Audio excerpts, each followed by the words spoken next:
Olá, tudo bem? O que é que você pensa quando quando a gente fala de serviço de emergência? Em geral, a gente pensa em atendimento de um pronto-socorro ou pensa numa ambulância fazendo atendimento. Raramente, muito raramente, a gente pensa em prevenção. Raramente a gente pensa em prevenção. Quando a gente estuda os capítulos, os livros de emergência, de um modo geral, raramente você tem um espaço muito grande para falar de prevenção, né, para falar de promoção de saúde dentro do espaço da emergência. Parece que não cabe, parece que é algo que não faz parte deste universo de emergência. Quando a gente pega o livro do PHTLS, que é o livro que nós temos todas as técnicas e práticas para atendimento pré-hospitalar, a gente tem talvez um capítulo e meio, falando sobre prevenção e o resto todo, umas 300 páginas, 400 páginas, falando de atendimento propriamente dito.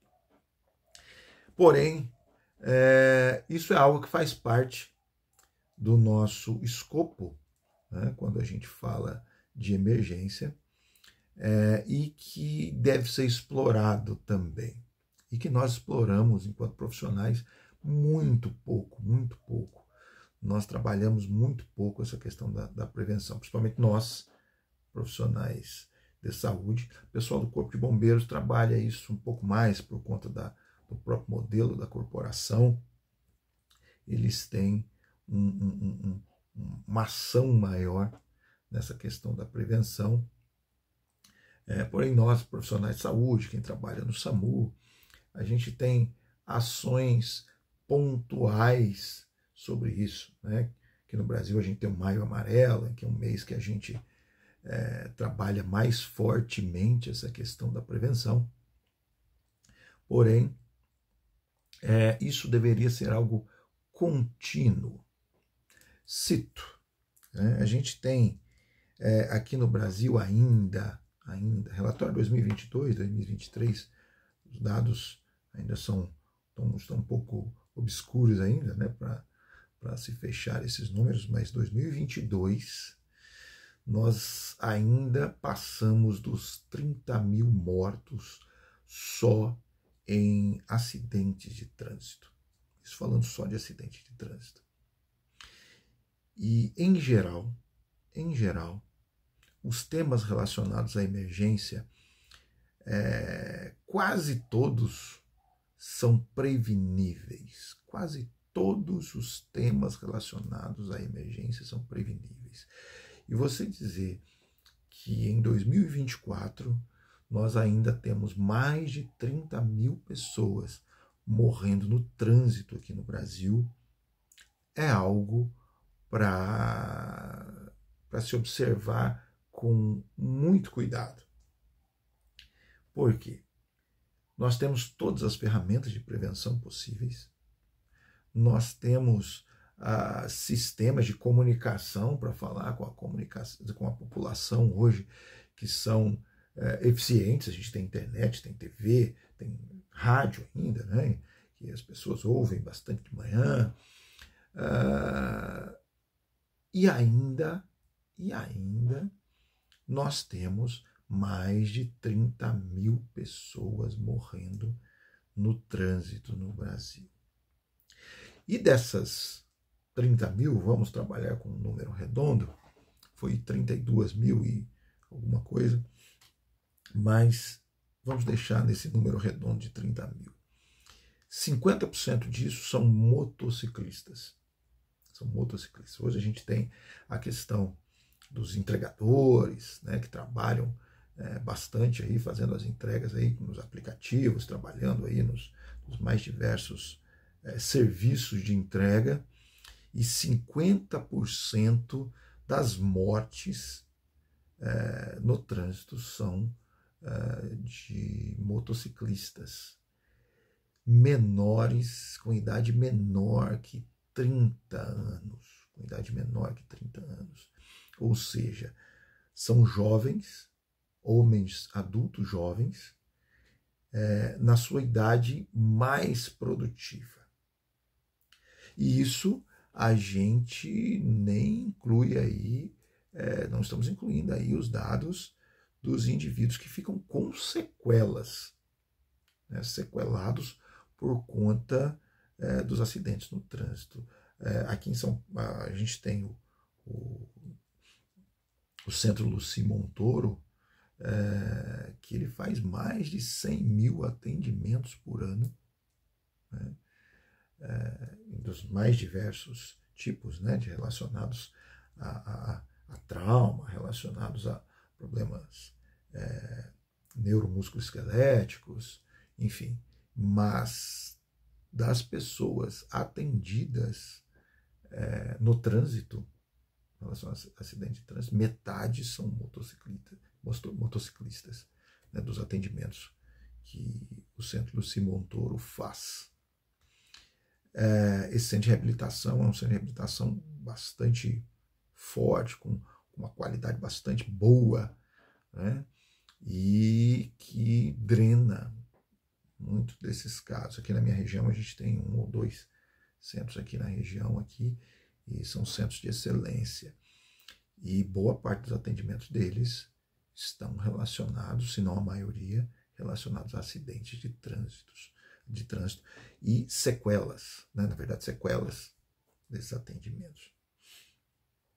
São adultos jovens que sofrem acidentes e que saem da vida produtiva e que vão ficar por um bom tempo sem trabalhar, sem produzir, sem levar o sustento para casa. É algo a se observar, olhando também uma outra coisa a se observar é a violência interpessoal, que no Brasil, em 2022 também, número de 2022, 41 mil, próximo de 42 mil pessoas morreram assassinadas. E se você junta esses dois números, você tem números de guerra. 30 mil no trânsito, mais 40 mil assassinadas. A Guerra do Vietnã, ela durou perto de 20 anos e houveram soldados americanos mortos nessa guerra, não chegou a 60 mil homens. E foi uma guerra extremamente violenta. Uma guerra extremamente violenta que teve 20 anos de duração e, olhando para os números americanos, não chegou a 60 mil homens mortos. Nós estamos falando aqui de números de guerra. E quando a gente fala de emergência, normalmente a gente fala esses números, isso preocupa, assusta, salta aos olhos, a quantidade de mortos. Mas parece que não é com a gente, parece que não é a gente que é da emergência, não tem muito a ver com isso, não tá meio longe disso daí. E eu acho o contrário, eu acho que a gente tem tudo a ver com isso, porque a gente não pode ser um ser passivo que fica apenas atendendo essas pessoas e olhando a situação de longe. Enquanto gestores de serviço, e essas aulas que eu tenho feito aqui, eu tenho têm sido feitas olhando para a questão da gestão, né? Para aqueles que estão, para aqueles que eventualmente vão assumir um posto de gestão. E na gestão dos serviços de emergência, você trabalha com muitos números, com muitos dados. Né? Enquanto gestor do SAMU, a gente diariamente tinha abastecidos nas nossas planilhas, nos nossos sistemas, uma quantidade razoável de números que olhavam para os traumas, olhavam para os atendimentos clínicos, olhavam para uma série de coisas relacionadas ao atendimento, aos tipos de atendimento que a gente fazia, e a gente tinha todo o perfil de atendimento que a gente tinha por cidade. A gente conseguia, até por bairro, se eu fosse retirar esses números, a gente conseguia retirar isso. E é possível você fazer uma gestão desses números olhando para a prevenção. É para isso que ele serve. Né? Serve para você organizar o seu serviço. Por exemplo, a gente sabe que no período mais frio, a gente tem mais casos cardiovasculares, né? Eventos vasculares cerebrais e eventos cardiovasculares. Então você se prepara para isso, né? Você dá um reforço ali nos eletrodos, né? Nas pás dos desfibriladores, né? Você organiza o seu fluxo com os hospitais relacionados principalmente à trombólise, né? Para eventos cerebrovasculares, e você organiza a sua vida olhando para isso. Mas como é que eu organizo minha vida relacionada a traumas? Relacionado a trauma, tanto trânsito quanto interpessoais, né? Violências interpessoais. Todas as estatísticas apontam que lugares com menor renda, né, seja países, sejam estados, sejam cidades, sejam bairros, você tem um número maior de violência. E também você tem um número maior de acidentes de trânsito. Né?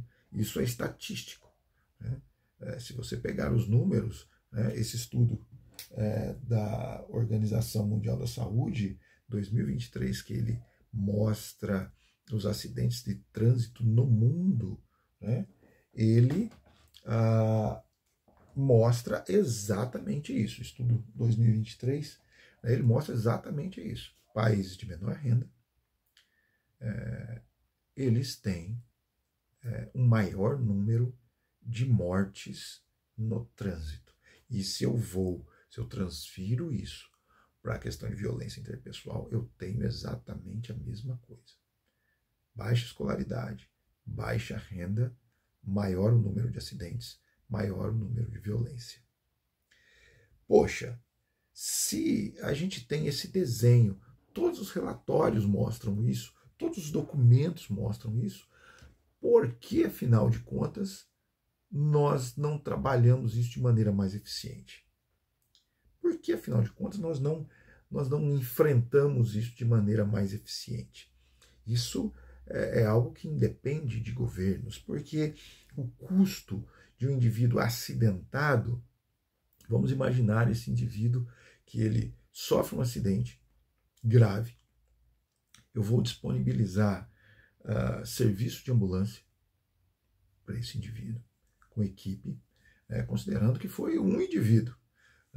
Dependendo do local, se eu tenho esse recurso e se é necessário recurso, vou disponibilizar uma unidade aérea para esse indivíduo, e o custo de voo de uma unidade aérea é alto.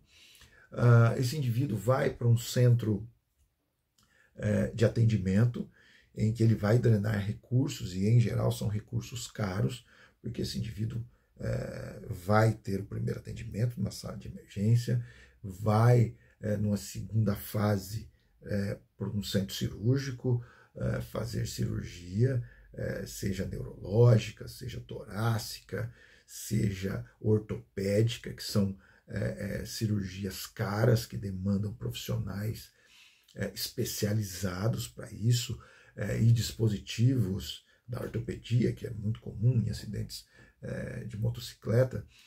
Os dispositivos não são baratos, parafusos, placas, hastes que são colocadas dentro de fêmur e tíbias e tudo mais, fixadores, isso não é barato. Esse indivíduo eventualmente vai para a UTI, e a gente sabe o custo de se manter um paciente dentro de uma UTI por dias. Esse paciente vai para a ventilação mecânica, esse paciente vai consumir antibióticos, esse paciente vai consumir a mão de obra ali da UTI, esse paciente depois vai ter alta, né, vai para a reabilitação. Nesse período, esse indivíduo não vai produzir. Se ele é um indivíduo que é contratado por algum serviço, por alguma empresa, a empresa terá que colocar outra pessoa no lugar, esse indivíduo vai entrar na previdência, né, e os custos mensais desse indivíduo, né, para a manutenção dele. Você tem um impacto social direto na família, em que é menos uma fonte de renda. Quando a gente fala de países de baixa renda, quando eu tiro uma renda de dentro de casa, em geral a renda do homem é maior dentro da casa, e você tira a maior renda da casa, e considerando que também 95%, nós já comentamos isso, 95% dos incidentes relacionados a trânsito são homens, e você tira esse indivíduo do mercado de trabalho. Se ele ele não tem as coberturas sociais, esse indivíduo vai ficar sem renda nenhuma, essa família vai ter zero renda daquele indivíduo, e isso pode ser um problema muito grave, dependendo de quantas pessoas tem na casa, quantos filhos tem na casa, quantos trabalham, enfim. E o tempo que esse indivíduo vai ficar na reabilitação, o tempo que ele vai levar para retornar, dependendo do tipo de incidente que ele teve, alguém vai precisar ficar com ele na casa, porque ele não vai conseguir comer sozinho, andar sozinho, se levantar sozinho, né? E se não tem como pagar uma pessoa para ficar ali, né? Então você gera um problema financeiro, um problema social para a família, os custos hospitalares, os custos de reabilitação e o número de pessoas para serem reabilitadas e passarem por cirurgias e necessitando de vagas dentro do sistema de saúde. E você tem basicamente uma epidemia de pessoas morrendo todos os anos e ficando sequelada todos os anos relacionados a trânsito. Se a gente for colocar isso na ponta do lápis, os custos são estratosféricos. Isso vale também, esse desenho vale também para a violência interpessoal, o indivíduo que é baleado, o indivíduo que é ferido com a arma branca, o indivíduo que é espancado, também vai no mesmo caminho. Quando não morre, nós estamos falando aqui de 70 mil mortes, mas nós temos um número também gigante de pessoas que não morrem. Lembrando que nos acidentes de trânsito, nós temos carros mais seguros hoje, mas que imprimem uma velocidade muito maior. Uma coisa, os testes com veículos, para a segurança dos veículos, não são feitos a 150 km por hora. Esses testes geralmente são feitos a 60 km por hora. E, em geral, os acidentes com veículos, quando o resultado é resultado morte, nós estamos falando de velocidades muito acima de 60 km por hora. E aí não tem airbag, aí não tem cinto de segurança, não tem célula de vida que dê jeito num acidente com essa energia, né? Dois veículos colidindo em alta velocidade, a energia imprimida é absurda, né? Então a chance de morte, a chance de lesões graves é muito alta, é muito alta. Então nós temos 50% dos problemas relacionados a trânsito, nós estamos falando de motos, né?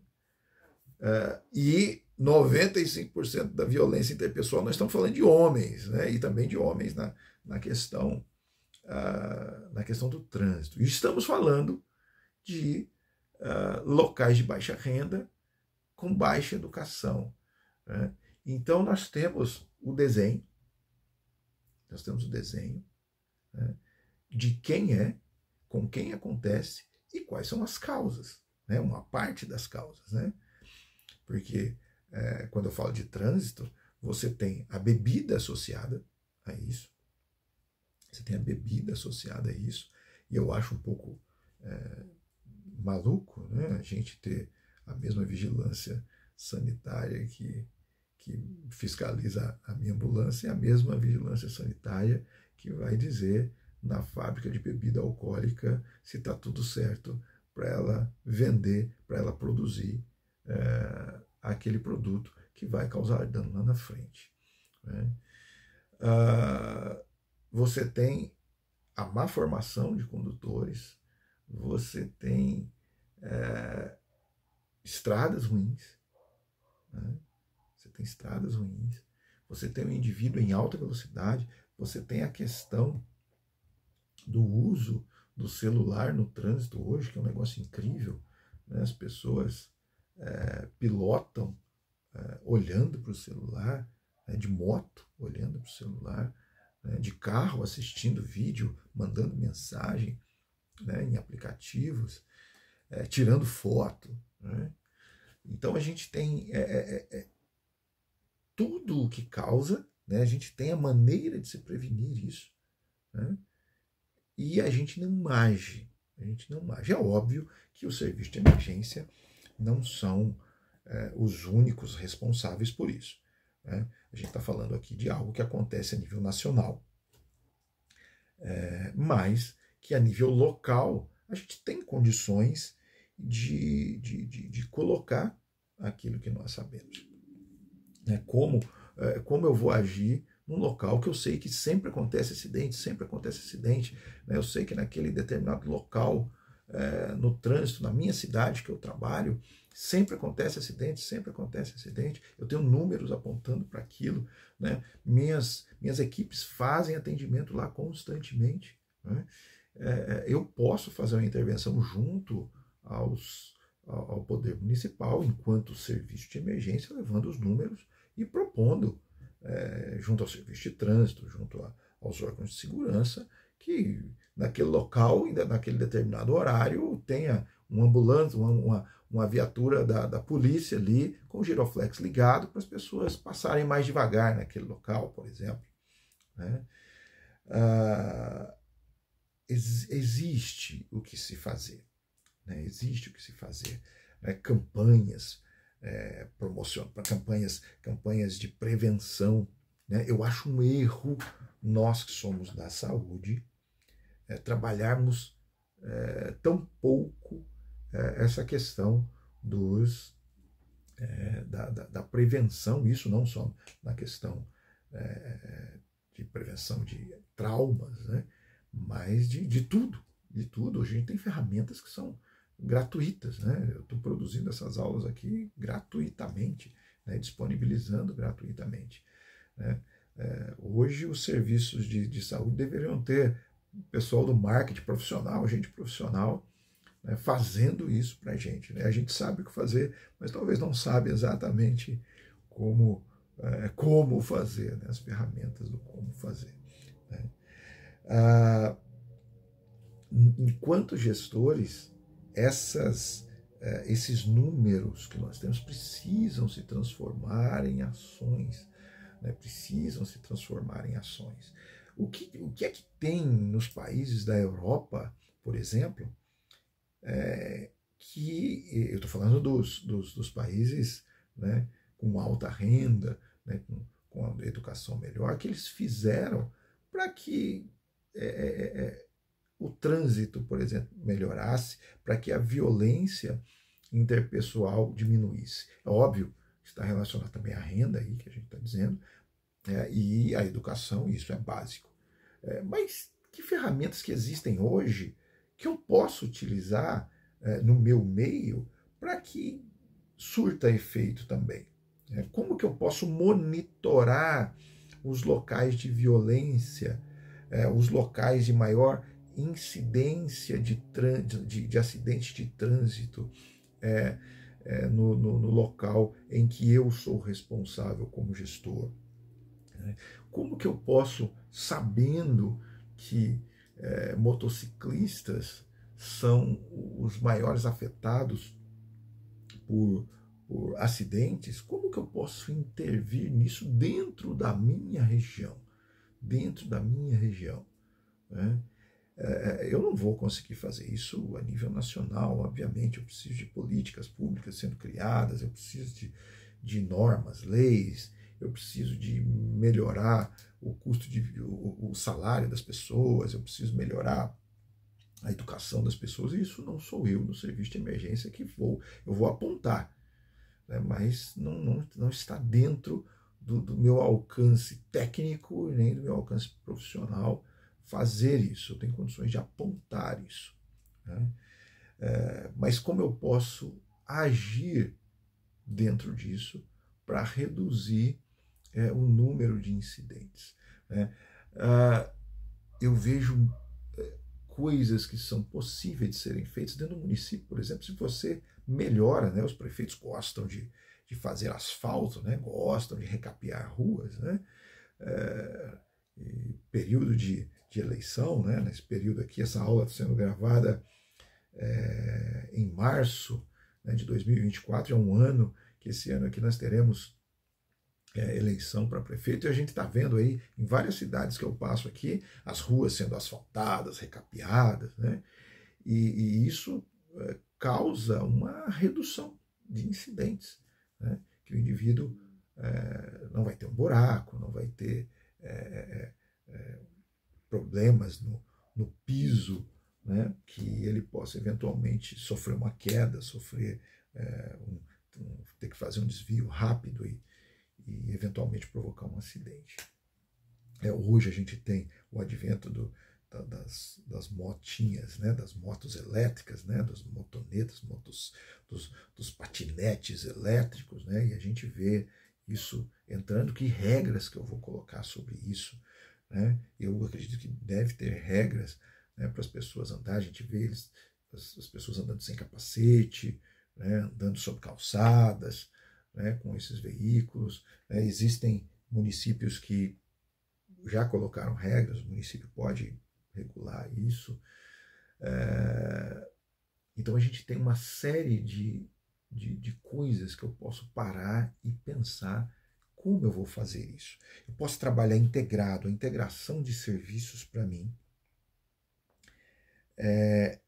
ainda para mim, o que vai mais surtir efeito sobre isso. A gente tem o Corpo de Bombeiros, que trabalha isso mais fortemente. O SAMU tem o projeto SAMU na escola, né, as palestras que são feitas dentro das empresas, que são convidados para serem feitos. Mas essa integração de serviços, né, para a resolução dos grandes problemas, os pequenos problemas são fáceis de ser resolvidos, mas os grandes problemas eles precisam de mais força institucional, né? Vai precisar de mais instituições agindo sobre isso. Então, juntar isso, né, trabalhando Corpo de Bombeiros, Serviço de Emergência do SAMU, né, Polícia, né, o Serviço de Segurança, né, trabalhando junto com isso, junto com o próprio poder público. E quando eu digo poder público, estou falando a liderança mesmo, prefeitura, vereadores, né? Não ter o gestor, ele não pode ter melindre de falar com essas pessoas, Ele precisa falar com as pessoas, ter boa abertura para falar com essas pessoas, para que elas ajudem a resolver esses problemas. Algo que os gestores de município, gestores de estado, gestores federais deveriam ter em mente que o bom serviço oferecido à população, ele é o melhor marketing que eles poderiam ter. O melhor marketing que eles poderiam ter. Então, um serviço de emergência eficiente que ajuda ele a gerir esses problemas, né, é o melhor marketing que ele pode ter. Né?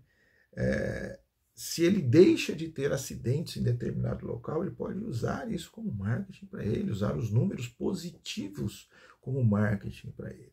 Né? E a gente, enquanto gestor de serviço, não deve ser passivo. Não deve ser passivo em relação a olhar esses números, a olhar 70 mil mortes por ano. Obviamente existem locais mais violentos, menos violentos. Na região que eu trabalho aqui, a gente tem acidentes de trânsito, né, com um número razoável, né, só que o número de mortes não é tão alto. Né, mas eu tenho acidentes de trânsito com frequência. Violência interpessoal eu tenho, mas eu não tenho um número de mortes alto. Eu tenho um número de mortes aqui por violência interpessoal baixo, bastante baixo aqui em números absolutos. Números absolutos bastante baixo. Até quando acontece, todo mundo se comove, assusta, né? Que a gente não é algo assim, tão absurdamente comum como a gente vê em alguns locais, algumas capitais, algumas cidades que a gente olha nas estatísticas e vê isso acontecer com maior frequência. A gente tem estradas boas aqui na região, então temos acidentes graves, porém o número de mortes ainda não é alto em números absolutos, mas vai contribuir para essas 70 mil mortes que a gente tem todo ano no Brasil.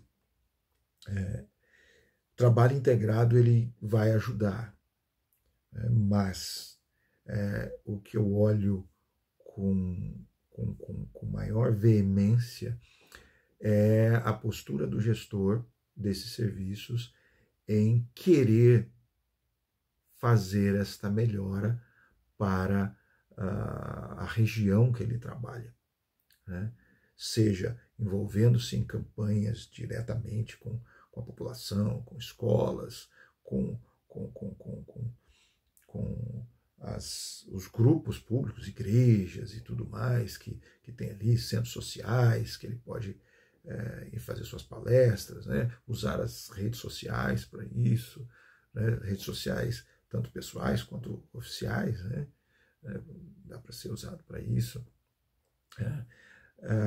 mas também trabalhar junto a essas autoridades de município para que se melhore esses números. É possível, né? Essas intercorrências de trânsito e violência interpessoal é possível se prevenir, não é impossível de se prevenir, não, é possível baixar muito esses números, a gente vê, porque tem países que baixam isso e tem números muito bons em relação a isso, tanto em número de mortes, que são muito reduzidos, quanto em número de pessoas, de acidentes mesmo, que vão evitar que pessoas fiquem, eventualmente, não morram, mas fiquem sequeladas. Pensemos nisso, olhemos para a questão da prevenção, para que isso seja um braço muito forte no nosso atendimento. Eu insisto sempre, serviços de emergência são serviços de espera. E se a gente esperar o mês inteiro e não acontecer nada para a gente atender, esse foi um mês muito bom. Né? Se no meu plantão enquanto serviço de emergência, nada acontecer, isso foi muito bom. Ninguém morreu, ninguém se acidentou. E lembrando, né, empresas privadas, né, que têm o serviço de saúde dentro da empresa, em geral, estão ligados à equipe de saúde ocupacional e à equipe de segurança também.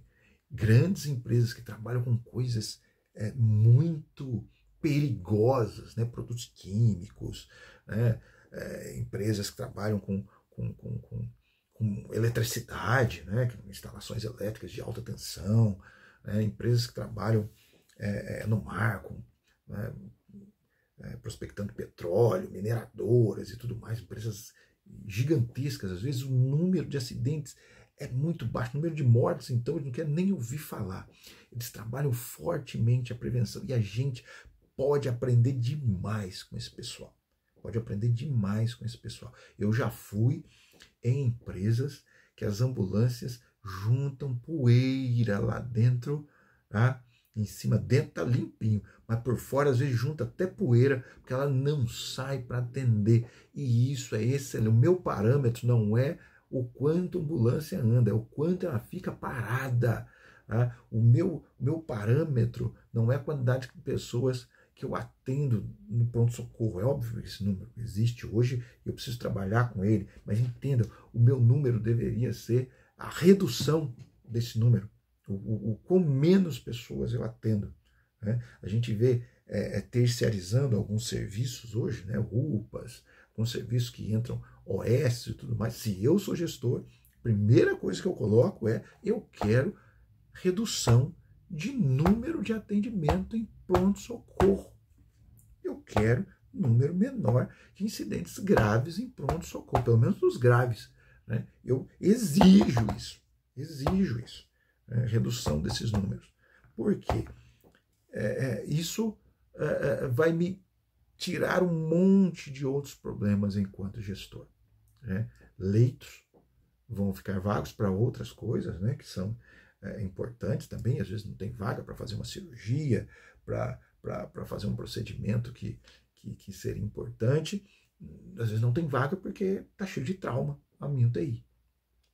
Existem serviços hoje, serviços grandes, né, de escola de saúde, tem medicina, enfermagem, hospitais, escolas, que o pronto-socorro basicamente é o que toca o hospital-escola inteiro. Porque, como em geral são serviços de referência, recebem trauma de todo lado. E isso impacta no número de atendimentos, número de leitos, né, que são disponibilizados para a população. Então, fiquemos de olho nesses números. O meu foco é reduzir esses números. Não se preocupe com o número de atendimentos que você não fez. Se preocupe com o número de atendimentos que você precisa reduzir. Né? Então, trauma é algo prevenível. Tá? Seja ele a nível de violência interpessoal, de acidente de trânsito, e aqui no Brasil nós estamos falando de 70 mil vidas ano que nós vamos ajudar para que elas continuem, as pessoas continuem aqui, continuem tendo suas vidas, continuem cuidando de suas famílias, e isso deve passar por nós do serviço de emergência. Grande abraço e pensem nisso.